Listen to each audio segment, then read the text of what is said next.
Europa hat ein Gesicht und, wenn ich das sagen darf, ein sehr attraktives noch dazu. Dankeschön. Muss man das sein in Brüssel? Hübsch? Nein, ne? Nee, man muss einfach überzeugen und die Europapolitik ist eine ganz, ganz spannende Politik und ich sage auch immer, oft wird ja Kritik an Europa geübt. Dann sage ich einfach, man muss sich einfach mal für 2 Minuten Europa wegdenken. Und ohne Europa hätten wir nicht über 60 Jahre Frieden in unserem Kontinent. Wir hätten nicht jetzt auf den Mauerfall, 20 Jahre Mauerfall dieses Jahr. Die Überwindung der Trennung Deutschlands war möglich durch diese europäische Einigung und Europa bringt uns viele Vorteile. Und zum Beispiel der Binnenmarkt, jeder 6. Arbeitsplatz in Deutschland hängt von diesem europäischen Binnenmarkt ab und Europa ist auch die Antwort auf viele grenzüberschreitende Herausforderungen, wie zum Beispiel die Finanzkrise. Also das sind die Inhalte, die man zu vertreten hat und dafür muss man sich stark machen und da lege ich auch mein Hauptschwerpunkt.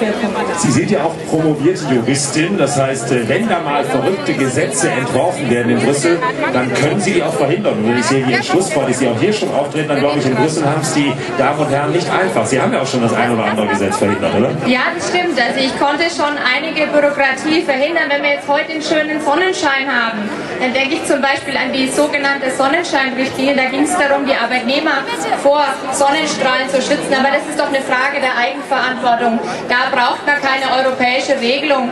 Und wir müssen uns um die großen Fragen, wie gesagt, kümmern. Um den Klimawandel, um jetzt die Wirtschaftsfinanzkrise, um die Bekämpfung des internationalen Terrorismus. Da geht es drum. Und jetzt habe ich zum Beispiel auch für unsere Bäcker erfolgreich kämpfen können. Es geht nicht darum, dass sich Brüssel um den Salzgehalt im Brot kümmert. In der Backstube hat der Bäcker das Sagen und nicht die EU-Kommission, meine Damen und Herren. Richtig.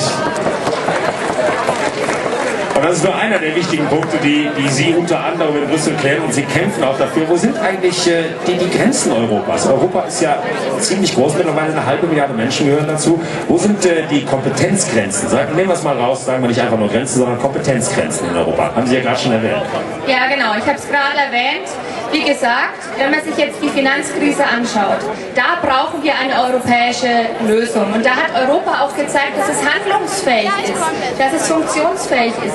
Nur dadurch, dass alle 27 Mitgliedstaaten mit einer Stimme gesprochen haben, konnten wir es auch durchsetzen, dass wir mehr Kontrolle, mehr Aufsicht, mehr Transparenz bekommen in der Finanzpolitik und dass sich nicht die Amerikaner durchgesetzt haben, die immer weiter Konjunkturprogramme auflegen wollten. Da brauchen wir Europa. Klimawandel, da müssen wir Vorreiter sein. Obama sagt, er will jetzt dahin, wo wir in Europa schon sind. Und um das Klein-Klein müssen wir uns nicht kümmern. Das heißt, wir sagen mehr Europa im Großen, Energieversorgungssicherheit zum Beispiel auch, aber weniger Europa im Kleinen. Und es gibt natürlich auch geografische Grenzen. Wollte ich gerade sagen, wo liegen denn die geografischen Grenzen? Man hört ja immer Beitritt, ja, nein, wer kommt noch dazu? Eigentlich ist Europa ja groß genug mittlerweile, oder? Also wir als CSU haben eine ganz klare Meinung auch zum Thema Türkei-Beitritt. Ich möchte Ihnen ein paar Fragen stellen. Können Sie sich vorstellen, dass ein Land Mitglied der Europäischen Union wird, in dem immer noch Christen verfolgt werden, in dem immer noch Kirchenbaugenehmigungen verwehrt werden, in dem immer noch Frauenrechte, Menschenrechte, Minderheitenrechte mit Füßen getreten werden? Wir können uns das nicht vorstellen und sagen hier ganz klar, wir wollen eine privilegierte Partnerschaft, wir wollen eine Freundschaft mit der Türkei. Sie ist für uns ein wichtiger wirtschaftlicher, auch geostrategischer Partner. Das geht auch mit der privilegierten Partnerschaft, aber wir sagen ein ganz klares Nein zur Vollmitgliedschaft der Türkei in der Europäischen Union, meine Damen und Herren. Auch da stehe ich voll hinter der CSU und vertrete genauso Ihre Meinung. Jetzt mal was aus Ihrer Sicht, was Privates vielleicht. Warum sind Sie speziell so wichtig für Unterfranken, für die Menschen, die hier sind in Brüssel? Ich meine, dass Sie seit 5 Jahren einen guten Job machen, wissen wir. Aber warum ist es wichtig, dass Sie es auch weitermachen?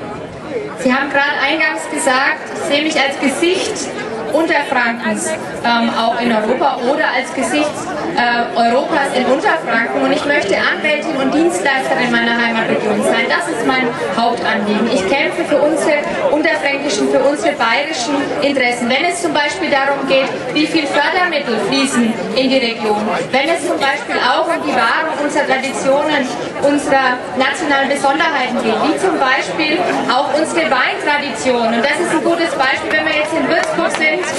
Ich bin froh, dass ich es geschafft habe, dass wir unsere Weintradition auch erhalten konnten im Rahmen der Weinmarktreform und dass ich zum Beispiel für den Schutz unseres fränkischen Bocksbeutels erfolgreich kämpfen konnte, meine Damen und Herren. Das ist mal ein richtiger Applaus wert, weil den gäbe es sonst fast nicht mehr, oder? Den Boxbeutel. Der wäre nicht mehr geschützt, also er wäre nicht mehr Franken letztendlich vorbehalten. Und das sind Beispiele, warum es so wichtig ist, dass es einen regionalen Vertreter auch gibt, der sich in Brüssel für unsere Anliegen einsetzt. Und dafür steht die CSU. Wir sind die einzige Partei, die mit einer rein bayerischen Liste antritt. Alle anderen Parteien haben Bundeslisten und da sind bayerische Kandidaten Mangelware. Und wenn wir sagen, Europa ist so weit weg, dann muss man sagen, es ist so wichtig, dass es Ansprechpartner vor Ort gibt, die sich wirklich auch mit Herzblut stark machen. Und das ist mein Anliegen. Ich möchte Ihnen versprechen, wenn Sie der CSU in Unterfranken das Vertrauen geben, dann wählen Sie gleichzeitig auf mich. Und ich möchte Ihnen wirklich versprechen, ich werde mit dem gleichen Herzblut, wie ich die letzten 5 Jahre für Franken, für Bayern gekämpft habe, werde ich mich auch weiterhin für Sie einsetzen. Das ist ein Versprechen, dass ich Ihnen aufs Wort glaube. Man merkt hier auf der Bühne schon, wie engagiert Sie sind. Und ich glaube auch, dass es niemand geben würde, der es besser machen könnte, als Sie Unterfranken in Brüssel zu vertreten. Dankeschön, dass Sie bei uns waren. Und viel, viel Erfolg. Gehen Sie zur Wahl, meine Damen und Herren, und wählen Sie diese Frau. Dankeschön. Dr. Anja Weisgerber.